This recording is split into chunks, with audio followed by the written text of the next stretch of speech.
Introducing Sega Saturn. Aw, hit it.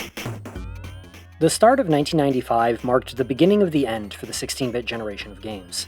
The Sega Saturn and Sony PlayStation had both launched just in time for Christmas 1994, and although they wouldn't be out in America for another few months, all eyes were on the future with the advent of true 3D gaming. Especially with Nintendo's much-anticipated Ultra 64 seemingly poised to shake up the industry in the coming years. But the release of a new console generation doesn't mean the immediate death of the previous one. Keeping a loyal user base is important during the transition, and not every customer is going to be able to afford the fancy new machines right out the gate. Around the end of 1994, Yuji Naka and Hirokazu Yasuhara would both depart Sega Technical Institute, and being the two major players from the original Sonic staff that worked at the company, this left STI somewhat directionless. But a few months before that, in early 1994, while Naka's team was neck-deep in creating Sonic 3 and Knuckles, a team at Sega of Japan had been working on a new platformer, under the working title Feel. This game was based on an early scrapped concept for Sonic himself, and as the Sonic dev team became increasingly fractured and left the future of the franchise uncertain, Sega of Japan was prepared for this new game to become Sonic's successor.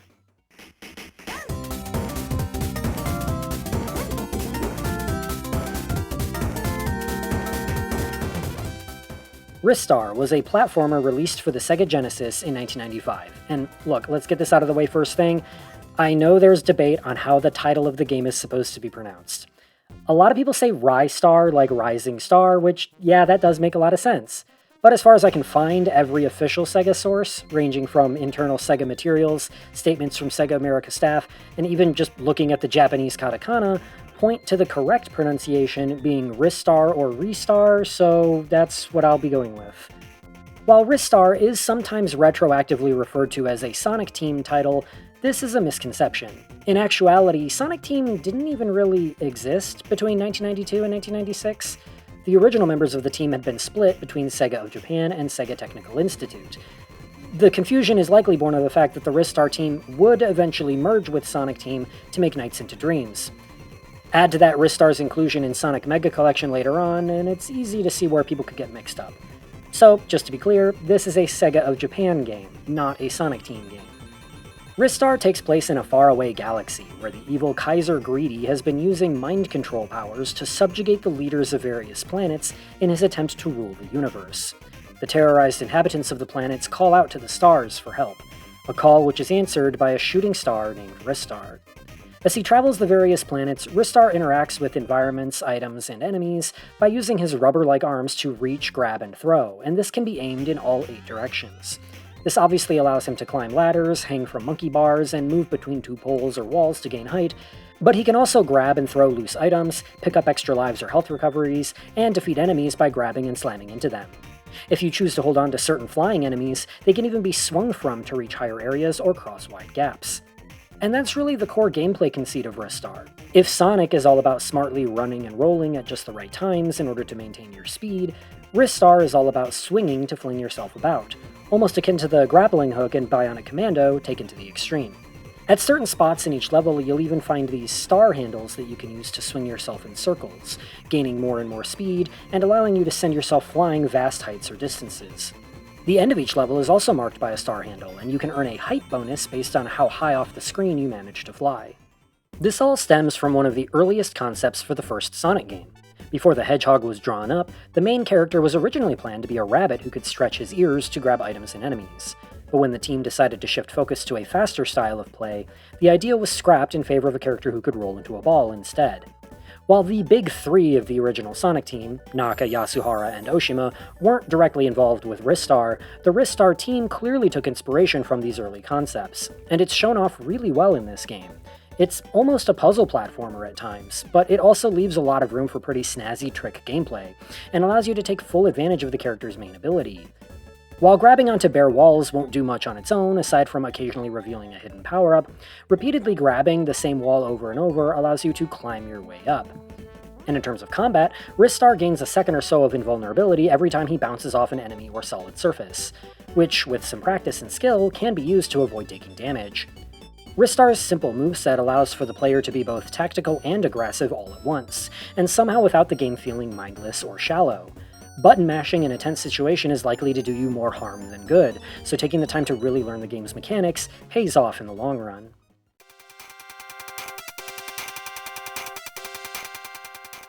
In terms of structure, Ristar is very much built off of Sonic's bones. There are 6 total planets to be cleared, each with 2 levels. The first level always contains some sort of mini-boss near the end, and every planet ends with a dedicated boss battle before moving on to the next. A few levels have a specific gimmick, like carrying items from one area to the next to progress, but for the most part it's just good, solid platforming. Much like a Sonic game, there are also special stages that contain items for the player to collect. Each non-boss level of the game hides one special star handle that Ristar can find and use to access the bonus stages. Each special stage is a time trial that requires mastery of a different aspect of Ristar's moveset, from swinging across a giant spike pit using a series of star handles, or grabbing walls mid-air to halt your vertical momentum from a bouncing floor. The final special stage is a real test of everything you've learned, requiring long strings of near-perfect wall grabs with no handles or enemies to help you gain additional height, just pure player skill. The treasures in the special stage don't unlock any new mechanics or alternate endings like Sonic's Chaos Emeralds do, but depending on how many you have when you finish the game, you'll be shown various cheat codes you can use in the password menu. These can range from the expected level select and infinite continues, to a boss rush mode, or a code that will mark the spots where hidden items can be found.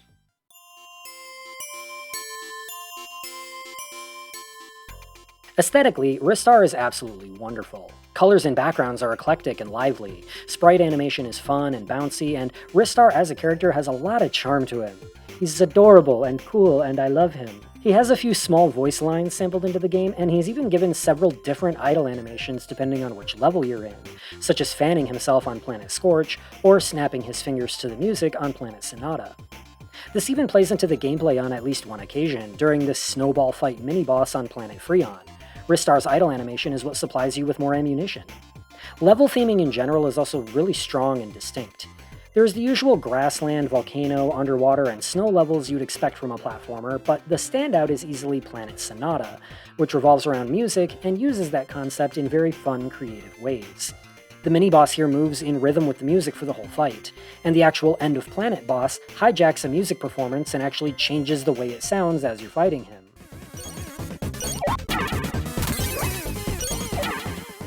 For me, Planet Sonata is easily the creative peak of Ristar, and it's almost always the first level that comes to mind when I think about the game. And clearly I'm not alone, as almost a decade later, Sonic Team and Dimps would pay pretty blatant homage to Planet Sonata with music Plant Zone in Sonic Advance 2. And while we're on the subject of music, I absolutely adore this game's soundtrack. Composed by Tomoko Sasaki, who would later join the music team for Nights into Dreams, Ristar's music is a cavalcade of lively upbeat pop, with a few tense boss tracks thrown in. There wasn't a single track here that I found annoying or uninteresting, and as cheesy as this may sound, the piece that plays whenever you move from one planet to the next is downright magical. It never fails to put a smile on my face.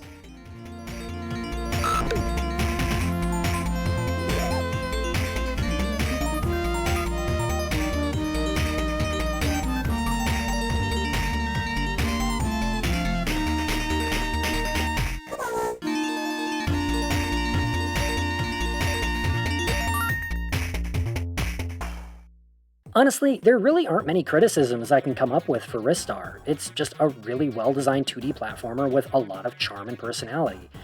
If I had to make one minor complaint, really the only thing I can come up with is that checkpoints aren't made clear at all. Each level has one or two of them, but there's no marker or visual indicator to note where they are, so you'll have no way of knowing where you'll respawn whenever you lose a life.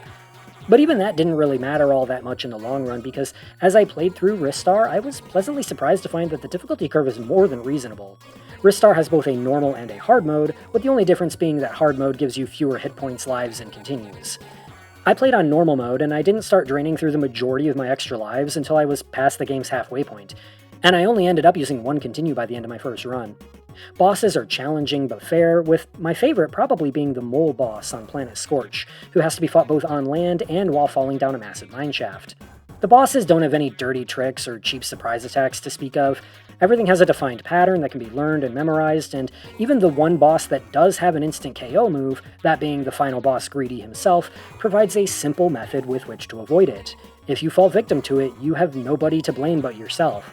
Given my experience with Sonic games, I got a little nervous when I noticed that the second planet was water-themed, but the swimming in Ristar is actually pretty frickin' immaculate, enough to put On Guard the Swordfish to shame.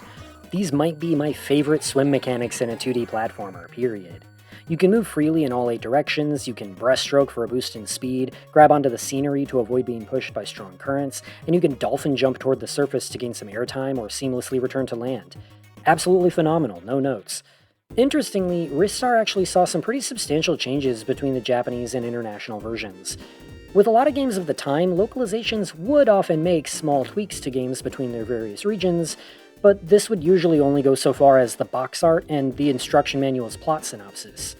In some more extreme cases, we'd get stuff like the replaced music in Sonic CD, but for the most part, seeing changes to actual in-game assets or gameplay was rare outside of cultural censorship standards, of course. But with Ristar, the English team actually managed to get a lot of changes approved to the game itself when it came overseas. Least of all was the game's title. While the Americans briefly considered renaming it to Dexstar, they instead just shortened the original title of Ristar the Shooting Star and dropped the subtitle. That's fine if you ask me. The character's name ends with star, and he clearly looks like a star, so we don't really need the clarification. Less is definitely more in this case. They went and changed all the planet names in English as well. In Japanese, the planets were all named after jumbled up English words with one letter changed, added, or removed. For example, the volcano level was called Planet Onaclove. The international game swapped these names out for actual English words that describe the nature of the planet. In this case, the volcano planet is now called Planet Scorch. Most notable, though, is the change made to the game's story. A text narration was added to the opening cutscene to set up the plot, and the character Oroto the Goddess was removed.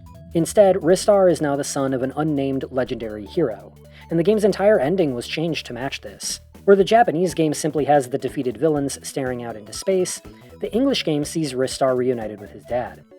The English version added an animation to Planet Automaton where Ristar puts on these gravity shoes to explain why he can suddenly fly for the following segment of the level. And they also put in this neat little skiing cutscene at the beginning of Planet Freon. The Freon boss also had its design changed. What was clearly a cat robot thingy in the Japanese version is now some type of popsicle monster, which apparently was done to make the boss's weakness more apparent. In Japan, saying that someone has a cat's tongue means that they can't handle spicy food, making it obvious that throwing this spicy curry into its mouth will defeat it. But I guess they worried most Americans wouldn't catch on, and so they changed it to something more culturally universal. For the most part, though, most of the changes just boil down to the American Kirby syndrome. You know, that thing where Kirby is always smiling in the Japanese box art, but then they give him angry eyes for the American release. Yeah, they do that here too, but now it's for the entire game. Most enemies' faces have just been swapped out for angry eyes, and Ristar's normally chipper facial expression has been permanently swapped out for his boss fight sprites. Just look at this little man, he is locked the fuck in. I played both versions for the sake of really experiencing both firsthand, but in reality, outside of the new ending, the changes really aren't substantial enough to make any difference at the end of the day. And I can kinda understand why the American team was given so much creative input here. The changes SEGA of America had made to the early Sonic franchise had turned it into a juggernaut in the West, while it was never really popular in Japan. I guess they were hoping they'd have that same magic touch here.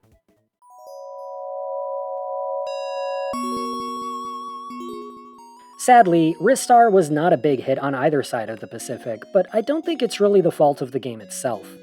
It reviewed incredibly well, with critics often respectfully comparing it to Sonic, of course, but also another semi-popular Genesis platformer, Dynamite Headdy, which starred a puppet character that could remove his own head to throw it at enemies. Ristar would end up scoring high 80s, low 90s across the board, and it's one of the most well-regarded Genesis titles. It just had the unfortunate timing to be released smack dab in the transition between console generations, meaning it sort of just got lost in the shuffle. After all, the PlayStation had just been released. Why play Ristar on your cruddy old Genesis when you could play Ridge Racer or Rayman instead? A lot of R games. Ristar did receive a Game Gear port, and the character has made a few cameos in other SEGA games here and there, but otherwise has never gotten a sequel. And honestly, that's a real shame. Ristar has a real sense of timelessness to it, and has some of the most unique gameplay I've seen from the genre. It would have been nice to see the same team try their hand at making a follow-up. Luckily, its inclusion in later Sonic and SEGA collections down the line has managed to keep the game in the public eye to at least some degree. And as more people give the game a try, maybe, just maybe, SEGA will realize that a sequel is long, long overdue.